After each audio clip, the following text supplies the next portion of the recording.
This is a giant air-powered mortar thing that we've built, and we're gonna launch a 360 camera directly from it up and over that hill. And 3, 2, 1! Okay, getting here was so much harder than I expected it to be. Let's rewind.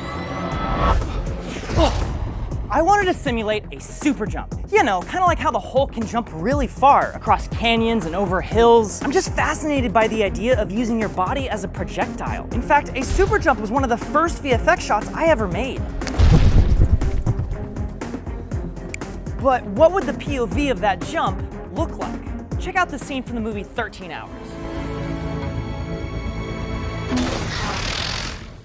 We see an artillery shell get loaded into a mortar, which gets blasted into the sky as we follow its projectile motion. Dope shot, but this is a movie. I want to do this for real. I'm gonna actually fire a 360 camera out of a mortar. No drones, no CGI, just raw engineering. An overpowered Canon. Dude. A custom projectile camera. What? And a lot of failure. This isn't broken. This should be broken. So come with me on this journey of perseverance as I attempt to get an impossible shot. So we want to simulate a super jump, but do it practically. How do we go about doing that? Well, we need 3 things. We need a camera, we need a shell to protect the camera, and third, we need something that can shoot the camera farther, faster, and higher than anything we've ever shot before. The camera part is easy. Insta360, sponsoring this crazy experiment, gave us 3 of these Insta360 X4 cameras. They also gave us 2 dummy cameras for testing without putting our real cameras in danger. So all in all, we have 5 working cameras, which honestly, let's be real, that's plenty of cameras. If we need more cameras than that, we've done something terribly wrong here.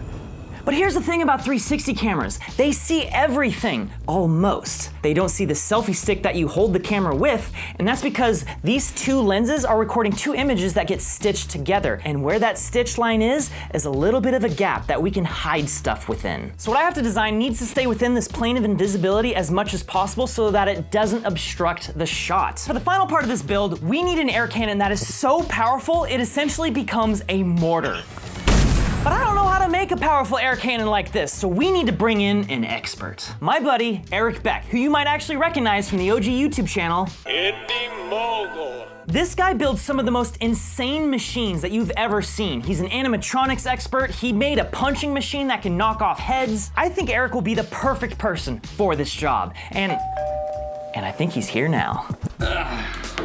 So I wanted to bring this in for demonstration purposes. This is an air cannon that I made a while ago. Functionally, it's pretty similar to what I'm gonna be building for you guys. Okay. It's basically an air tank, a valve, and the barrel. For air cannons, it's all about the valve. It needs to open as fast as possible, otherwise you're just wasting all that pressure. So if like our previous cannon where it's like hand cranked to like open it, we're losing a lot of pressure and power. Even though we're going as quick as we can, sure, air pressure's leaking out as we're going Like once the thing leaves the barrel, you're done. You can't add any more energy to it. So it's all about how much energy you can add to it while you're still controlling it in the barrel. That means opening the valve as quickly as possible. Absolutely. We need to build you a new cannon that takes some of these principles and all the extremely nerdy research I've done on the internet to make the ultimate air cannon. Man, I love hearing that so much. My plan is to design the actual shell for the camera and ideally incorporate some sort of parachute system to help save it. I haven't figured out any of that yet. So next time we meet, hopefully you'll have a cannon and I'll have a projectile. Hell yeah. Dude. This is my first draft of the little thing that's gonna hold the camera. Came out really good, honestly. This is going to hold the camera while still being flush inside of the barrel of the cannon. I'm gonna go ahead and see if the cage with the camera fits inside. That's step 1. That is a flawless fit. Dude, it looks like a knife. The second, does it fit inside the barrel? And oh my God, it is perfect. This is the exact same barrel that we're gonna be firing the camera out of. This is about 2 feet long. Our barrel is gonna be 8 feet long. So this is a quarter of the total length. Well, this is cool. This is a great first test. This is what it would look like if you're inside of a tube. This cannon is going to be so much more powerful than anything we've used before. I need to figure out a way to safely land the camera. So I started digging deeper into model rockets because they shoot stuff up really high and land them safely with these parachutes. But how do they release the parachutes? There's this device called the Jolly Logic Shoot Release, and essentially what this is an altimeter trigger. It basically takes a pressure reading of the air around it to determine how high up in the air it is. And once it comes back down to an altitude that I've pre-selected, it will then release a pin that releases the parachute. The shell itself so far has been pretty easy, but implementing the actual trigger along with the parachute into this thing, that's what I need to figure out next. Welcome to the world famous Erik Beck Studios, aka my garage. I've been working hard at piecing together the Canon, and so far things have been going pretty smoothly. At this point, I think we have a fully functioning prototype, so I guess we gotta test fire it. It's gonna be loud. 3, 2, 1.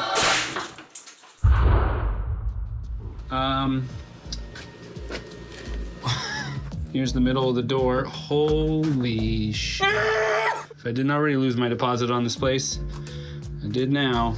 Here we go. Wow. Dude, I don't know, buddy. We may have gone too far on this one. And just for reference, I'm 6 foot tall.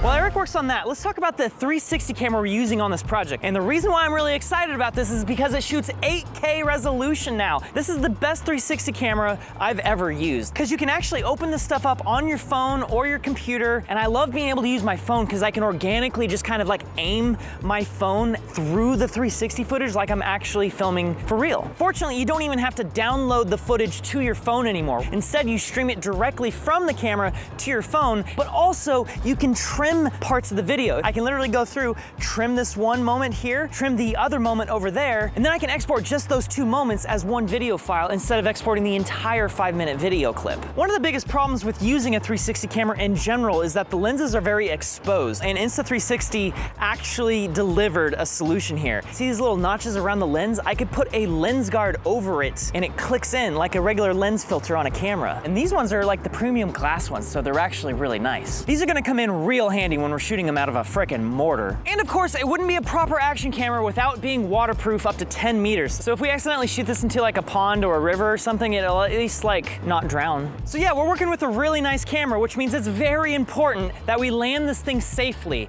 And for that, I think I've got the solution.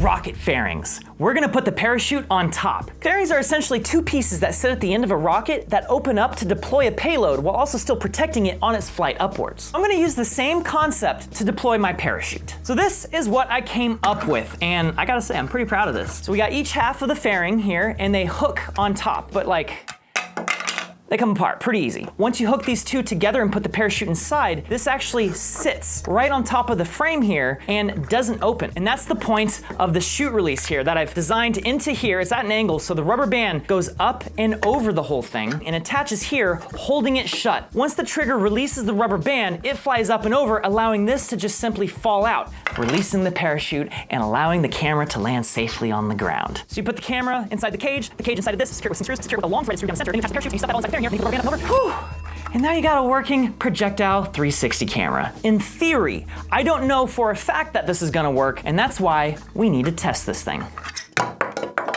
So we're heading out to the park to conduct a drop test. Basically, I'm gonna attach this thing to my drone, fly it up really high, and then drop it using this $30 drop release system for drones that I got off Amazon. With the intention being to not only test whether or not the altimeter trigger works, but if my folded up fairing parachute system works as well. This is the first major field test of the project, so I'm going into this pretty excited. Unknown error?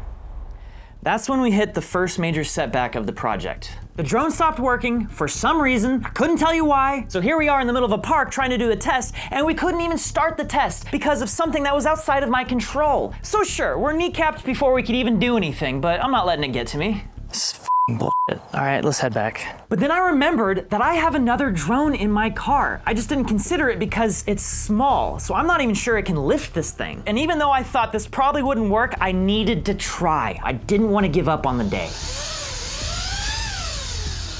It's gonna work? This is gonna work. So yeah, just hold it here, and once there's enough power, it'll actually start going. Let go. Oh my God! It's working! Watch your head. All right, ready? Do I hit this unlock button? Is that what I'm hitting? Yeah, go for it. Oh, here it comes. Come on, parachute. Come on, parachute. Oh! Where is it? Oh, yes! Oh my God! Oh my God! It's all here. It's totally fine. Yes! I did not want to fail. Turns out the maximum jank was the solution. So now that I know that the parachute works, I think we're ready for the Canon. I just got to be able to print a lot more backup pieces. But yeah, this all worked, dude. Now it is Canon time. Here we are at Rock-A-Hula. It's an abandoned water park about halfway between Los Angeles and Vegas, and it has a really big hill for us to shoot our camera over. Erik and I have both tested our builds, but today we combine our builds so that we can truly test what it would be like to jump over a hill. All right, let's get this thing out of here. 1, 2, 3. So this is easily the biggest air cannon I've ever built. And that's saying something. You've built a lot of air cannons. I have. The heart of this beast is this 2.5-inch industrial pulse valve. And this is used in giant industrial dust collection systems. Okay. So it's able to hold all the pressure and release it all relatively Crazy fast. Crazy yeah. fast. Okay, so very fast. When you press a button on the controller, this releases a little bit of pressure, which is just enough of a differential that pops the giant diaphragm valve in here. And it has integrated pop-out support legs. Oh my God, dude. Yeah, it's taller than you. Do you want to see the controller? Oh, I would love to. Okay. What is, oh, whoa. I had a lot of fun with the This controller. is the whole thing. I think you're ready.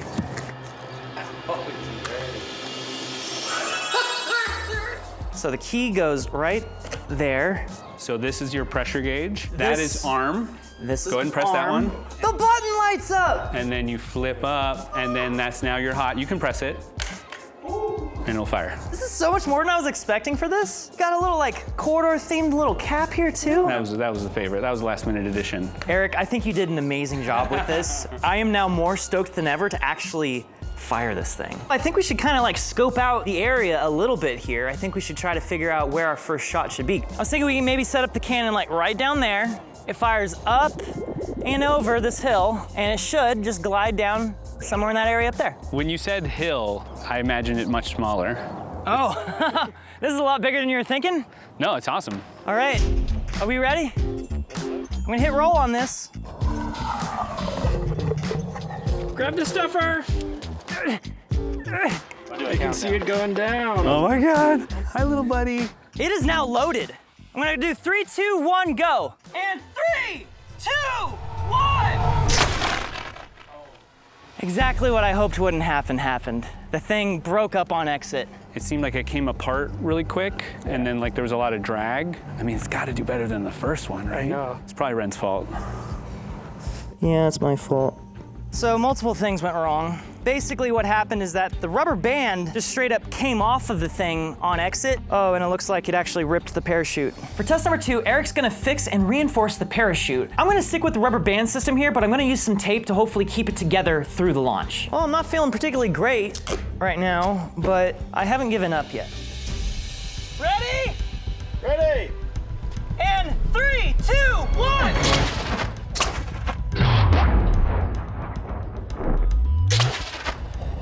There goes the parachute. Watch it. I heard it shatter. The fairing system failed immediately on launch, putting all of that force right into the parachute, which ripped it away completely. Oh no. Oh no.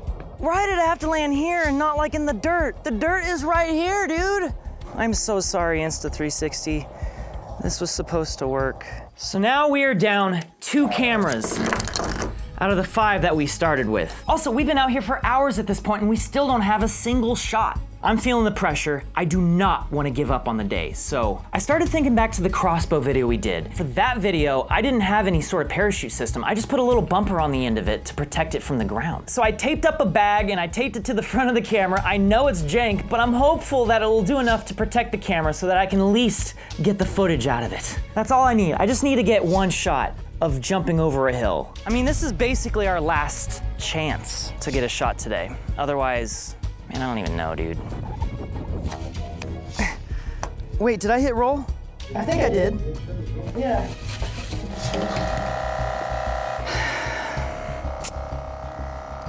$102. All right, that's rolling. All right, ready? And 3, 2, 1. Did you see where it go? It went so far. It's somewhere, oh my God. We're not gonna find this thing, dude. Wren, I think it might have been along this road. Oh, I found it. I found it. Oh. It's still rolling. It's still rolling. Yeah! This whole time I only needed a plastic bag. However, upon reviewing the footage, we found that the stabilization was all glitched out.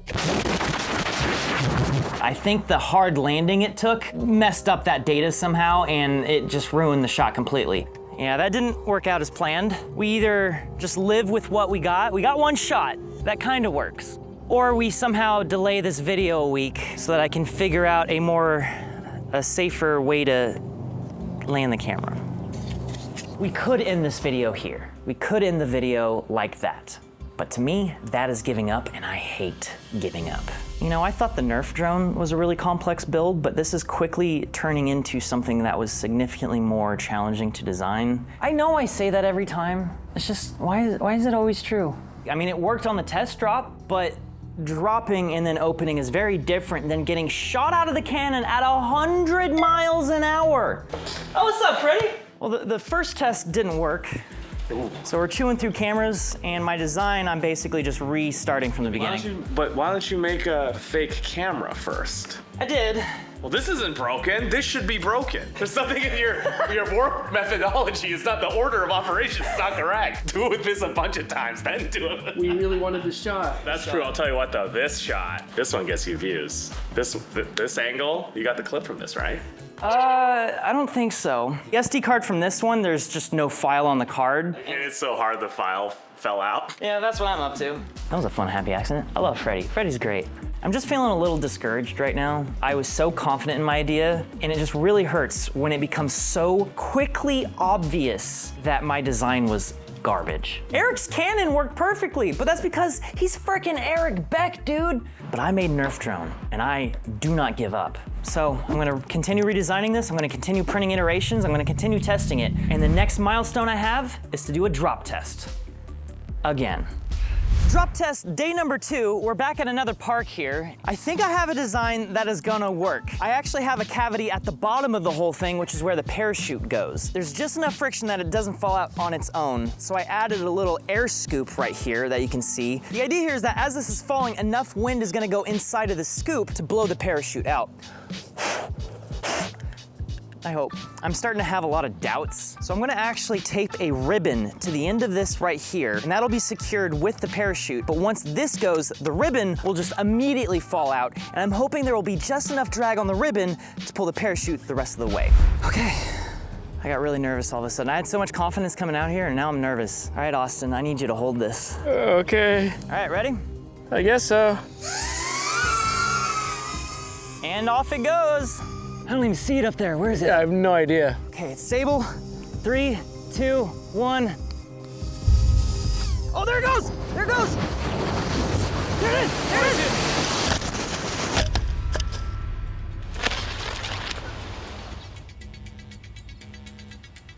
Yeah, it should have deployed way earlier.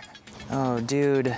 It ripped the parachute again. Dang, this parachute's trash now. Also, where'd the ribbon go? Dang it, I keep accidentally littering and I don't want to. So yeah, this drop test failed, but that's fine because it's very clear where this failed. Specifically, it's the strings ripping away from the tarp of the parachute itself. So I'm gonna reinforce those by putting duct tape around them and then sewing through it. That should give it enough strength to withstand the high speeds we're working with here. So I did another drop test, and this time the parachute worked perfectly fine. It held up, but where it attaches to the print is where it broke there. Dang it. Fortunately, I had a backup print, so I was able to redo the test, get it back up in the air, and then dropped it. But this time, I forgot to turn on the release mechanism. It's a lot like going skydiving and bringing your parachute, but forgetting to pull the ripcord. That one also slammed hard into the ground. And even though the camera was still recording, once I stopped, that camera died. Which means that we're now down 3 cameras out of our original 5. Another failure, but that's okay. I reprinted the whole shell and I did another drop test. All right, ready? And dropping. There it goes.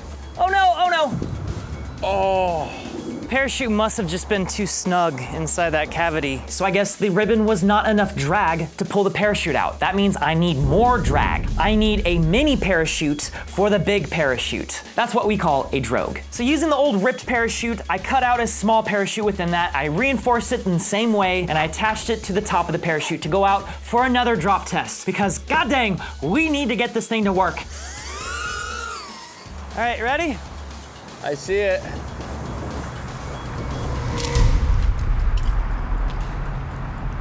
Ah!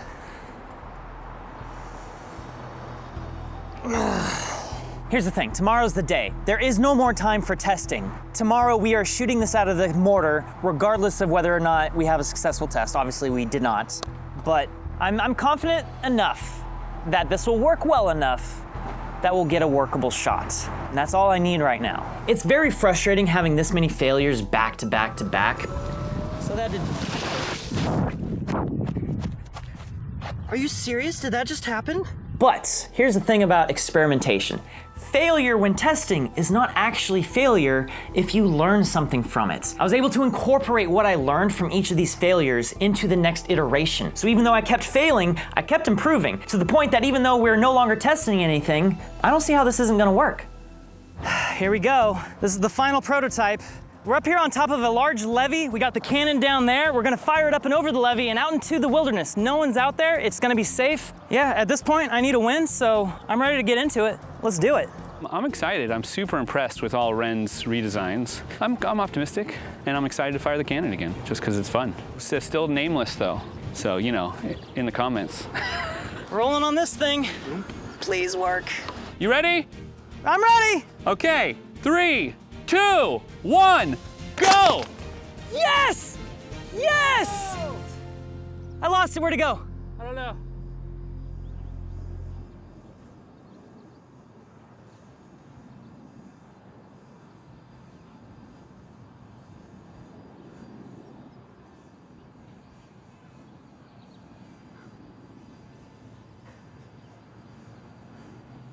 I think I forgot to turn on the parachute trigger.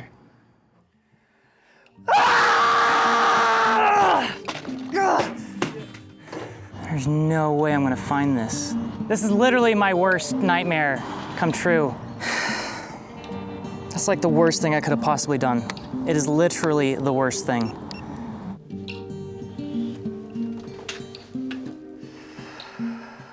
Well, that sucked.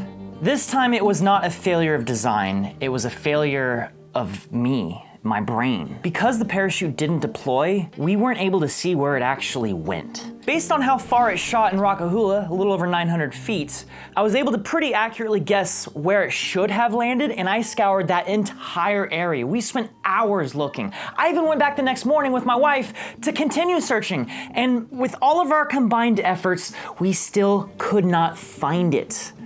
It is actually lost, and that is a huge setback. I lost the print, lost the parachute that I sewed up, I lost the altimeter trigger, so now I have to buy a new one of those, they're not cheap. But worst of all, we lost a perfectly fine camera, which leaves us with one last camera. 1 out of the 5 we started with is all we have left. And I still don't actually know if this is going to work.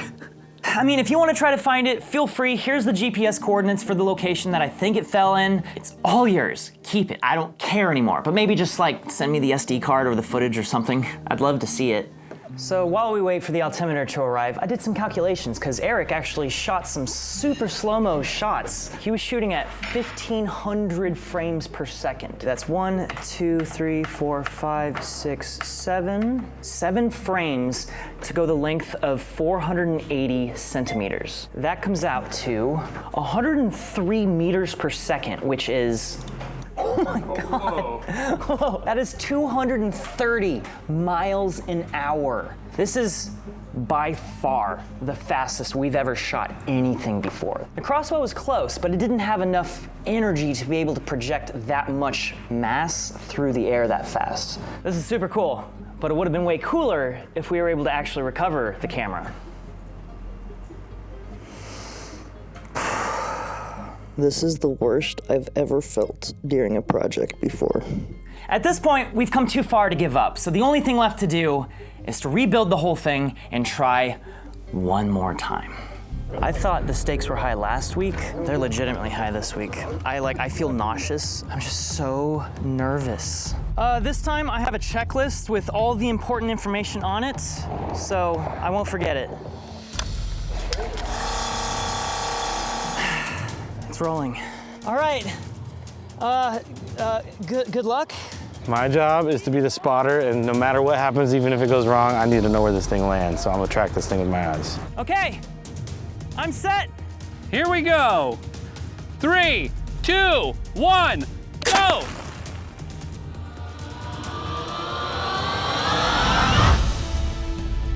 Yes! Yes!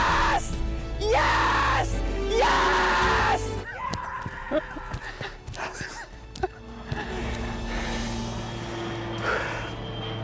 I feel really good right now.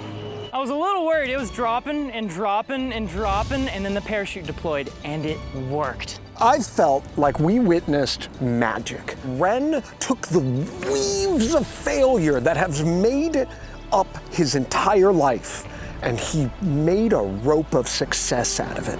A lot of days of work for that. I don't even mind that I'm coming back through all this stuff again. I know where it is now.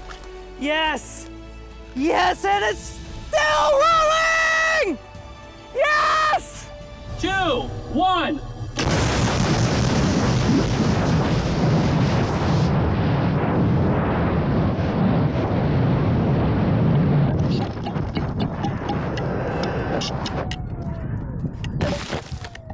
Nothing broke and it's all here. It's all good. We could do this again right now. Instead of doing the same thing again, I am shooting at 100 frames per second, which drops the resolution down to 4K, but that should still look pretty good. This is rolling. All right, arming. 3, 2, 1, go!